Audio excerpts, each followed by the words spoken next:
Hello, my friends and colleagues. It's Adam Hebener with Modern Mortgage. Today is Monday, the 23rd of March, and this is your Modern Minute. Hey, I'm coming to you at a little bit earlier time than we typically do. You guys know by now that I usually like to put this content out later in the day to kind of help you think about what's been going through the news during the day. But this one's coming out a little bit early because it is such a big news day in the financial world, and so much of what's coming to you is going to be difficult to interpret.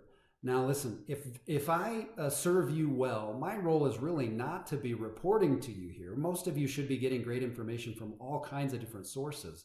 There's no lack of information in today's world. What there's a deep lack of, though, is the kind of ability to interpret and help understand, relate, implement, apply the information that's coming your way. So if I'm serving you well, my role is going to be today and throughout all the content we provide for you is to help you understand not what is being said, but what is being meant by what is being said. That's what I want to be doing for you. So today, it gives us ample opportunity to do that. In that, the Federal Reserve, I hope you've heard by now, has begun an entirely new approach to the market. If you watched our webinar on Friday, then you know that I've been calling for, hoping for, the Fed to step in as a buyer of bonds to begin to provide liquidity. Well, certainly they did not hear my little webinar, but luckily, I think, fortunately, they're thinking probably the same way, because as of this morning, just before the markets opened, the Fed has announced that they will be beginning a new buying program where they are now buyer of first resort. They're coming in, purchasing those bonds that are on the mortgage-backed securities market, the T-bills market, and they're reserving the opportunity to come and jump in front of other assets as well. There's some good to that, and there's some bad to that. As we start to think through kind of what the goods and bads are, there's also short-term implications and long-term implications, and I'm going to be helping you think through some of those kinds of implications in other content. But today, I just want to focus on what's happening in this moment. Now, as the Fed has jumped in, they've essentially said, we promise to buy any bond that's out there. And in fact, they have injected $275 billion, or I should say they've promised to inject $275 billion just for mortgage-backed securities just this week. Now, let me put that in perspective. At the height of the old quantitative easing approach, the 2008 meltdown and its recovery, at the height of their bond purchasing, they were buying about $87 billion a month. So if the most they've ever bought before was $85 billion a month, then $275 billion in a week gives you a little bit of the feel for the scale of what's going on right now. Now, will that be enough to lower interest rates? Here's what I can tell you. I think the short-term answer is no one knows, but my expectation is it should, but probably not a ton. And here's why. Because there's a second piece of this narrative. Now, go back to the webinar we did on Friday to help you understand a little bit more about what's happening in bonds, why it's happening, how this liquidity crisis began, and what to do with it. There's more information for you there. But for here, suffice to say, there's really two things holding mortgage interest rates up right now. And as those are held up, you're holding up refinances, purchases, sales, all kinds of the real estate coast to coast is kind of jammed right now thinking about what they want to do next. So here's the key. As you begin to bring in the Fed as a buyer of these mortgage-backed securities, that does ease liquidity. And my expectation is that that should begin to soften rates a little bit at least. The problem is, keep in mind, there was two things holding rates up. Liquidity was one of them. The second was just kind of risk pricing, just investors being afraid that the people they make loans to today are going to lose their jobs tomorrow.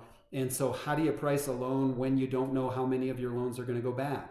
And so that's why pricing has been so crazy lately.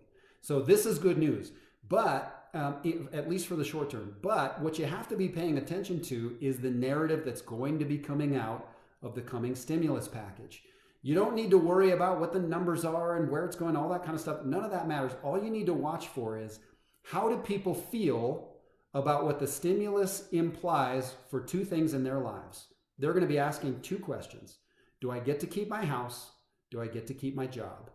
If the answer is overwhelmingly yes, and it must be overwhelmingly yes, I get to keep my house, I get to keep my job.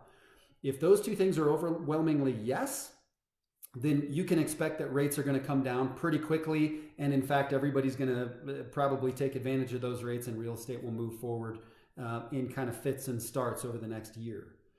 If the answer is I don't know or I'm not sure, then that's going to continue to stall the process out.